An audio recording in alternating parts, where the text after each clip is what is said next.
ইউটিউবৰ শ্ৰোতা বন্ধুসকলৰ জ্ঞাতাৰ্থে জনাইছোঁ, আপোনালোকে বান্দৰে পানীত সাঁতোৰা বা জঁপিওৱা কেতিয়াবা দেখিছেনে?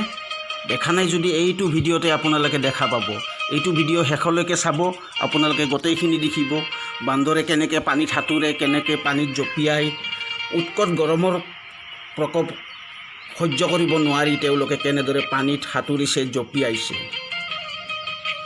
ভিডিঅ'টো শেষলৈ চাওক আৰু ভিডিঅ'টো ভাল লাগিলে লাইক কৰিব, শ্বেয়াৰ কৰিব আৰু লগতে আমাৰ চেনেলটি ছাবস্ক্ৰাইব কৰি দিব, যাতে ভৱিষ্যতলৈ আমি আপোনালোকে নেদেখা কিছুমান বস্তু দেখুৱাব পাৰোঁ। ধন্যবাদ।